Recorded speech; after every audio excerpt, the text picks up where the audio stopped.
ஒருவேளை நீங்க நிறைய பேர் பயத்தோட இருக்கலாம். பாஸ்டர், அவங்க பார்க்குற பார்வையே சரியில்லை, அவங்களுடைய மொழி சரியில்லை, இந்த மாதிரிலாம் பண்றாங்களோன்னு எனக்கு பயமா இருக்குது.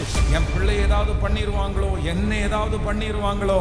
ஆனால் ஆண்டவருடைய பிள்ளைகள், நீங்கள் பயப்பட வேண்டிய அவசியமே இல்லை. ஏன் அப்படின்னு சொன்னா, என்னை அவருடைய கூடார மறைவிலே ஒளித்து வைப்பேன் என்று கர்த்தர் வாக்கு கொடுக்கிறார். ஆண்டவர் உங்களை ஒளித்து வைப்பார், உங்க குடும்பத்தை ஆண்டவர் ஒளித்து வைப்பார், பிள்ளைகளை ஆண்டவர் ஒளித்து வைப்பார், உங்களுடைய தொழில ஆண்டவர் ஒளித்து வைப்பார், ஊழியத்தை ஆண்டவர் ஒளித்து வைத்தார். ஆமேன். அந்நியனுடைய கண்கள் அதன் மேல் படுவது இல்லை, துஷ்டனுடைய கண்கள் அதன் மேல் படுவது இல்லை. பால் படிப்புகளை உண்டு பண்ணுகிற எந்த சத்துருடைய கண்களும் அதன் மேல் படாதபடி ஆண்டவர் ஒளித்து வைக்க போகிறதற்காய் கரங்களை தட்டி இப்பொழுது என் குடும்பத்தை ஆண்டவர் ஒளிச்சு வைக்க போறாரு, என் பிள்ளைய ஆண்டவர் ஒளிச்சு வைக்க போறாரு. ஆமென். அந்நியனுடைய கண்கள் அவன் மேல் படாதபடி ஆண்டவருடைய ஒரு பெரிய பாதுகாப்பு, பெரிய பாதுகாப்பு. நம்முடைய தேவன் நம்மை ஒரு ஒளித்து வைத்திருக்கிற கர்த்தர். ஆமென்.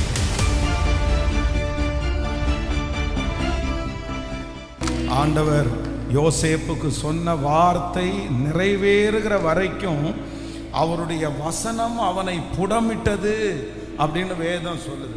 ஃபர்ஸ்ட் ஆண்டவர் நமக்கு வார்த்தையை தருகிறார், வசனத்தை தர்றார், நமக்கு நிறைய வாக்கு தத்தங்களை ஆண்டவர் தர்றார். அந்த வாக்கு தத்தங்களை ஆண்டவர் நமக்கு தந்ததற்கு பிறகு ஆண்டவர் நம்மளை என்ன பண்றாருன்னா, அந்த வாக்கு தத்தம் நிறைவேறுவதற்காக நம்மளை ஆண்டவர் புடமிடுறார், நம்மளை ஆண்டவர் ஒரு சோதனைகளுக்குள்ளே அனுப்புகிறார்.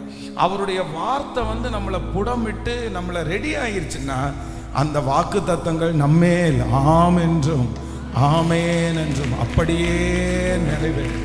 அதனால ஆண்டவர் நம்மை நம்ப பண்ணின எல்லா வார்த்தைகளையும் நமக்கு நிறைவேற்றுவதற்கு கர்த்தர் வல்லவராக இருக்கிறார். நான் இன்னைக்கு காலையில தியானிச்சுட்டு இருக்கும்போது தாவீதை குறித்த வேதம் சொல்லுது. தாவீதிற்கு அவனுடைய வாழ்க்கையை குறித்த ஒரு பிளான், ஒரு திட்டம் இருந்துச்சான்னு கேட்டா அது இல்லை. அவன் தன்னுடைய தகப்பனார் கொடுத்த அந்த கொஞ்சம் ஆடுகளை அவர் என்ன பண்ணார் அப்படின்னு சொன்னா, அப்பாவுக்கு ரொம்ப கீழ்ப்படிதல் உள்ள பிள்ளையா இருக்கிறதுனால அந்த ஆடுகளை அவர் மேய்த்து கொண்டிருந்தார். ஸோ அவருக்கு அந்த நாட்டினுடைய ராஜாவா மாறணும்னோ, இல்லைன்னா நம்ம ஒரு பெரிய அதிகாரத்தில் போனோம், அந்த மாதிரி பிளான் எதுவுமே, எந்த திட்டமுமே தாவீதிற்கு இல்லை. ஆனால் அதே போல தாவீதினுடைய அம்மா அப்பாவுக்கு அவர் மேலே ஏதாவது திட்டம் இருந்துச்சான்னு கேட்டால், அவங்க அம்மா அப்பாவுக்கும் பெருசாக எதுவும், சின்ன பிள்ளை மேலே ஒரு பெரிய திட்டம் எதுவும் இல்லை. சரி, மூத்த பிள்ளைங்க போய் வேணா மிலிட்ரியில் ஜாயின் பண்ணட்டும், ஆனால் இவன் நம்ம கூட உட்காந்து இந்த கொஞ்சம் ஆடுகளை அவன் மேய்ச்சிட்டா போதும். அந்த மாதிரி அவனை குறித்து அவங்க அம்மா அப்பாவுக்கும் பெரிய திட்டமே இல்லை, அவனுடைய சகோதரர்களுக்கும் பெரிய திட்டம் இல்லை. ஆனால் நான் என்ன நம்புறேன்னா, அவனை உண்டாக்கின வேறு பிரித்த ஆண்டவருக்கு தாவீதின் மேல ஒரு பெரிய திட்டம், ஒரு பெரிய நோக்கம் ஆண்டவர் வைத்திருந்தார். ஆமென். அதனாலதான் ஆண்டவர் அவனை என்ன பண்றாருன்னா, அதனாலதான் ஆண்டவர் அவனை ஜெபிக்க பண்ணினார். அவருடைய வார்த்தையின் பேரில் உள்ள பற்றுதலை ஆண்டவரே அவனுக்குள்ள கர்த்தரே அந்த விருப்பத்தை உண்டாக்கினார். அப்போ நாம் விசுவாசிக்கிறேன், ஆண்டவர் இந்த ஜபத்துல நம்ம கலந்துகிட்டதுக்கு ஒரு காரணம் இருக்குது, இந்த வார்த்தைகள் எல்லாம் கேட்டதுக்கு ஒரு காரணம் இருக்குது, நம்ம ஜெபம் பண்ணதுக்கு ஒரு காரணம் இருக்குது.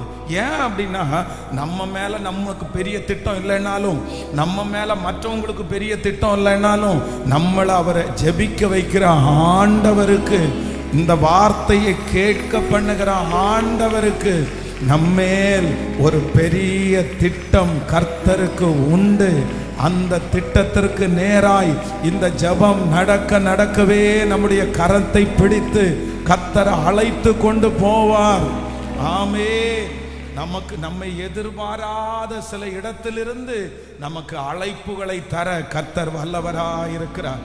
நம்ம அழைக்கப்பட்டிருக்கிற நோக்கத்தை கூட நம்ம அறிய மாட்டோம். ஆனா அங்க போனதுக்கு அப்புறம் தான் தெரியும், ஆண்டவர் நம்மளை குறித்து இவ்வளோ பெரிய திட்டத்தை ஆண்டவர் வைத்திருக்கிறார்.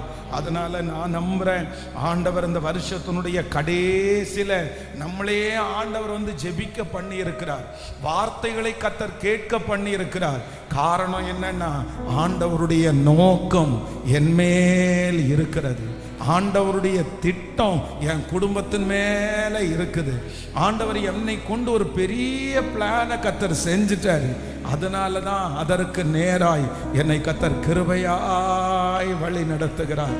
எல்லாரும் இன்னொரு விசை கூட அப்படியே கைகளை மேல உயர்த்தி சொல்லுவோம், இந்த காரியங்கள் நிச்சயமா என்னால சாத்தியமல்ல. சத்தமா இந்த காரியங்கள் நிச்சயமா என்னால சாத்தியமல்ல.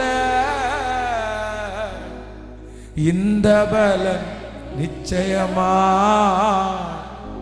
என் பலனல்ல. இந்த பலன் நிச்சயமாய் என் பலனல்ல.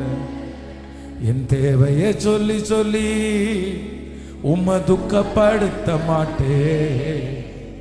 என் தேவையே நீங்க தான். என் எண்ணத்தை சொல்லி சொல்லி நிறைவேற்றவும் சொல்ல மாட்டேன். என் இதயமே நீங்க தான். என் தேவனே, என் ஜீவனே, என் அன்பரே, என் சொந்தமே, என் தேவனே, தேவனே, என் ஜீவனே, என் அன்பரே, என் சொந்தமே. இந்த வானம் பூமியாவும் ஆளும் நீங்க நல்லவரப்பா, நல்லவர். உள்ளவரை பாட நீங்க, என் தேவை நீங்க தான்ப்பா. எங்க தேவை நீங்க தான் ஆண்டவரே. நிறைவான நீங்க வந்துட்டீங்கன்னா குறைவானது ஆண்டவரே மாறி போகும்னு எங்களுக்கு தெரியும். அதனால சகலவற்றையும் ஃபுல்ஃபில் பண்ணுகிற, சகலவற்றையும் சரியாக்குகிற எங்கள் தேவனாகிய கர்த்தராகிய உம்மை நாங்கள் வரவேற்கிறோம். நாங்க உங்களை வரவேற்கிறோம் ஆண்டவரே, வரவேற்கிறோம். நீங்க வாங்கப்பா, நீங்க வாங்க, நீங்க வாங்க, நீங்க வாங்க, நீங்க வாங்க. ஒரு விஷயம் கூட சொல்லலாமா? என் தேவனே, என் ஜீவனே, என் அன்பரே, என் சொந்தமே, என் தேவனே, என் தேவனே, என் ஜீவனே, ஜீவனே, என் அன்பரே, என் சொந்தமே. நன்றியப்பா, நன்றியப்பா, நன்றி. உங்க பிரசன்னம் அப்படியே நதியை போல இறங்கி வரட்டும். எங்களை முழுவதுமா தாழ்த்துற ஆண்டவர், உங்க சித்தத்திற்கு எங்களை தாழ்த்துற ஆண்டவர், உங்க வசனத்திற்கு எங்களை தாழ்த்துற ஆண்டவரே. நீங்க எங்க மேல வச்சிருக்கிற திட்டத்திற்கு நாங்க எங்களை அர்ப்பணிக்கிறோம் ஆண்டவரே.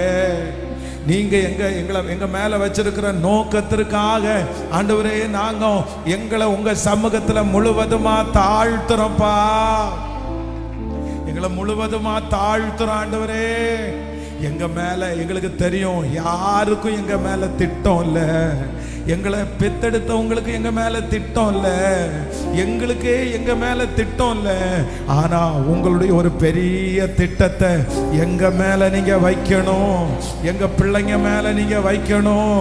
உங்க திட்டத்தை எங்க மேல வச்சு அதற்கு நேராய் எங்களை அழைத்து கொண்டு போகிற தேவனுடைய மகிமை முழுவதுமாய் எங்களை பொதிந்து கொள்ள போகிறதற்காய் கரங்களை தட்டி கொண்டே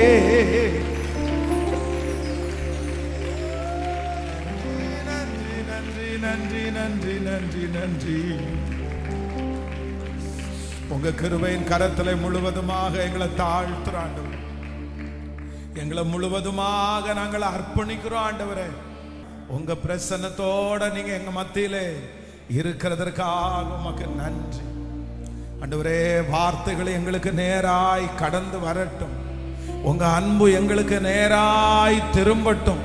உங்க பிரசன்னத்துக்குள்ள அமர்ந்திருக்க உம்முடைய மகிமையினால் நீர் எங்களை அலங்கரிக்கிறதற்காக உமக்கு ஸ்தோத்திரம் அப்பா, ஸ்தோத்திரம் அப்பா. உங்க பாதத்திலே நாங்கள் முழுவதுமாய் தாழ்த்துகிறோம். இயேசுவின் மூலம் ஜெபம் ஏறெடுக்கிறோம் நல்ல பிதாவே, ஆமென். ஹல்லேலூயா. வேதம் சொல்லுது, கேரித் ஆற்றண்டையிலே எலியாவா ஆண்டவர் என்ன பண்ணினார்னா ஒளிச்சு ஆண்டவர் ஒளித்து வைத்து கொண்டார். அது அந்த கேரித் அப்படின்றது வந்து ரொம்ப ஒரு சின்ன ஒரு ஆறு மாதிரி, அப்படின்னா ஒரு பெரிய யோர்தான் நதி. அந்த யோர்தான் நதிக்கு பக்கத்தில் ரொம்ப குட்டியாக ஒரு இடம், அதை வந்து ரொம்ப ஈஸியாக ஒரு சுலபமாக கண்டுபிடிச்சிடலாம். ஆனால் ஆண்டவர் வந்து அந்த இடத்துல வந்து எலியாவை கர்த்தர் கொண்டு போய் வைத்து அந்த மனுஷனை வந்து ஒரு இராணுவமே தேடிட்டு இருக்குது, எப்படியாவது அவனை கண்டுபிடிக்கணும்னு சொல்லி. ஆனால் ஆண்டவர் ஒளித்து வைத்த ஒரு மனுஷனை வந்து எவ்வளவு இராணுவங்கள் வந்து எதிர்த்து வந்தாலும், அந்த இராணுவம் வந்து வலை போட்டு தேடினாலுமே வந்து அந்த தீர்க்கதரிசியை கண்டுபிடிக்க முடியவே இல்லை. வேதம் சொல்லுது, அந்த ஆற்றினுடைய தண்ணீர் வற்றி போகிற வரைக்குமே அந்த மனுஷனை தேடுறாங்க, கண்டுபிடிக்கவே முடியல. அதனால ஆண்டவர் வந்து நம்மளை வந்து ஒளிச்சு வச்சிருந்தாருன்னு வச்சுக்கோங்களேன்.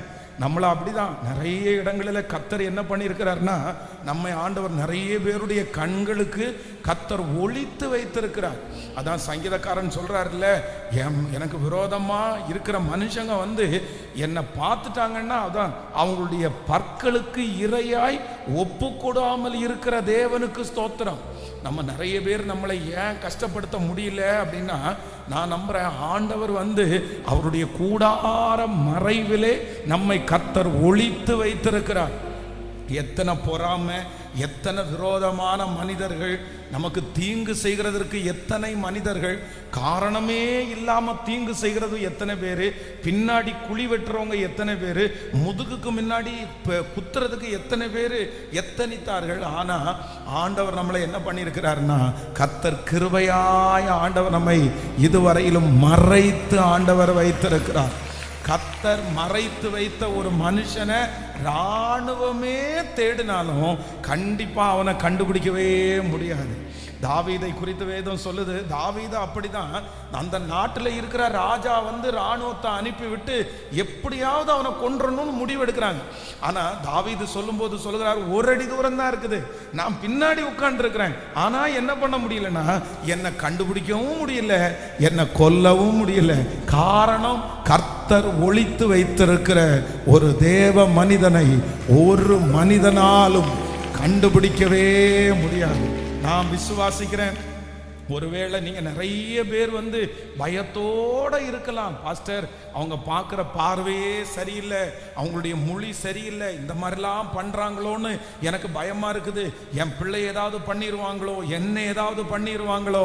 ஆனால் ஆண்டவருடைய பிள்ளைகள், நீங்கள் பயப்பட வேண்டிய அவசியமே இல்லை.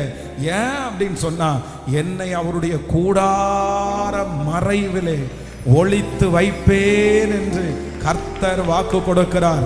ஆண்டவர் உங்களை ஒளித்து வைப்பார், உங்க குடும்பத்தை ஆண்டவர் ஒளித்து வைப்பார், பிள்ளைகளை ஆண்டவர் ஒளித்து வைப்பார், உங்களுடைய தொழில ஆண்டவர் ஒளித்து வைப்பார், ஊழியத்தை ஆண்டவர் ஒளித்து வைத்தார்.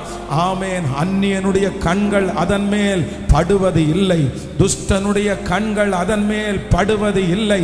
பாழ் படிப்புகளை உண்டு பண்ணுகிற எந்த சத்துருடைய கண்களும் அதன் மேல் படாதபடி ஆண்டவர் ஒளித்து வைக்க போகிறதற்காய் கரங்களை தட்டி இப்பொழுது என் குடும்பத்தை ஆண்டவர் ஒளிச்சு வைக்க போறாரு, என் பிள்ளைய ஆண்டவர் ஒளிச்சு வைக்க போறாரு. ஆமென். அந்நியனுடைய கண்கள் அவன் மேல் படாதபடி ஆண்டவருடைய ஒரு பெரிய பாதுகாப்பு, பெரிய பாதுகாப்பு. நம்முடைய தேவன் நம்மை அவரை ஒளித்து வைத்துகிற கர்த்தர். ஆமென். அதே போல ஆண்டவர் வெளிப்படுத்தினார்னு வச்சுக்கோங்களேன். ஆண்டவர் மற்றவங்களுக்கு முன்னாடி உங்களை பிரகாசிக்க பண்ணணும்னு நினைச்சிட்டார் அப்படின்னு சொன்னா, நான் நம்புறேன் உங்களை யாரும் மூடி மறைக்கவே முடியாது. உங்களை எத்தனை பேர் அவாய்ட் பண்ணாலும், எத்தனை பேர் தட்டி கொடுக்கலனாலும், எத்தனை பேர் உங்களை மறைச்சு வச்சிருந்தாலும், ஆண்டவர் உங்களை வெளியரங்கப்படுத்தணும்னு நினைச்சிட்டாருன்னா, ஆண்டவர் மற்றவங்களுக்கு முன்னாடி உங்களை நிறுத்தணும்னு நினைச்சிட்டாருன்னா, நான் நம்புறேன் எத்தனை பேர் தடை செய்தாலும் நீங்க அந்த தடைகளை மிஞ்சி ஆண்டவர் நம்மையும் நம்முடைய பிள்ளைகளையும் கொண்டு நிறுத்துறதற்கு வல்லவராயிருக்கிறார். ஆண்டவருடைய வார்த்தையை நான் இந்த பலிபீடத்திலிருந்து சொல்றேன். இந்த ஜெபம் முடிய கர்த்தர் உங்களை வெளியரங்கமாய் கொண்டு வருவார். அந்தரங்கத்தில் பார்க்கிற பிதா உங்களை வெளியரங்கமாய் ஆசீர்வதிக்க போகிறார். நீங்க நிறைய பேர் இப்போ உள்ளுக்குள்ள நம்ம நிறைய பேர் ஆசீர்வதிக்கப்பட்டிருக்கிறோம். உள்ளுக்குள்ள ஆசீர்வதிக்கப்பட்டிருக்கிறோம்னா நமக்குள்ள ரட்சிப்பின் அனுபவம் இருக்குது, ரட்சிப்பினுடைய சந்தோஷம் இருக்குது, ஆண்டவரை ஏற்றுக்கொண்டதனுடைய பெரிய சந்தோஷம் இருக்குது. ஆனா கர்த்தர் இந்த ஜெபத்திற்கு பிற்பாடு அந்த உள்ளான அந்த வளர்ச்சியை தாண்டி கர்த்தர் என்ன பண்ண போறாருன்னா, நம்ம நிறைய பேரை ஆண்டவர் வெளியரங்கமாய் கர்த்தர் ஆசீர்வதிக்க போறார். ஆமே. நான் நம்புறேன் இது தீர்க்க தரிசனமான வார்த்தை. நம்முடைய குடும்பத்தை ஆண்டவர் வெளியரங்கமாய் ஆசீர்வதிக்க போறார். உங்களை ஆண்டவர் வெளியரங்கமாய் ஆசீர்வதிக்க போகிறார். யோசேப்பை ஆண்டவர் உள்ளுக்குள்ள அவனை பலப்படுத்தி இருந்தார். அதனாலதான் பாவத்தை அவர் ஜெயிச்சிட்டார். ஆனா ஒரு நாள் வேதம் சொல்லுது, கர்த்தர் தன்னுடைய சகோதரர்களுக்கு முன்பாக, எகிப்தியர்களுக்கு முன்பாக கர்த்தர் வெளியரங்கமாய் ஆசீர்வதித்தார். இந்த ஜெபம் முடிய தேவன் உங்களை வெளியரங்கமாய் ஆசீர்வதிக்க போறார். உங்க சொந்தங்களுக்கு முன்னாடி கர்த்தர் உங்களை ஆசீர்வதிக்க போறாரு. உங்களை பகைத்தவர்களுக்கு முன்பாக ஆண்டவர் உங்களை வெளியரங்கமாய், நீங்கள் இனி மறைந்து இருப்பது இல்லை. நம்புறவங்க ஹல்லேலூயா. ஆமென். உங்களுடைய ஊழியம் தெரிய வரும். ஆமென். இது தீர்க்க தரிசனமான வார்த்தை. கர்த்தர் சொல்றார், நீ ஆயத்தப்படு மகளே, நீ ஆயத்தப்படு மகனே, நான் உன்னை வெளியரங்கப்படுத்துவேன், நான் உன்னை வெளியரங்கமாய் கொண்டு வருவேன். உன்னை மறைத்து வைக்கிறதற்கு ஒருவராலும் முடியாது. கர்த்தர் உங்களை வெளிச்சமாய் பயன்படுத்தி, ஆமென், வெளியரங்கமாய் என்னை ஆசீர்வதிக்கிறவர். ஹல்லேலூயா. ஆமென். அவர் நம்மை மறைத்தும் வைக்கிறவர், அதே நேரத்தில் அவர் நம்மை வெளியரங்கமும் படுத்த வல்லவராக இருக்கிறார். ஆமென்.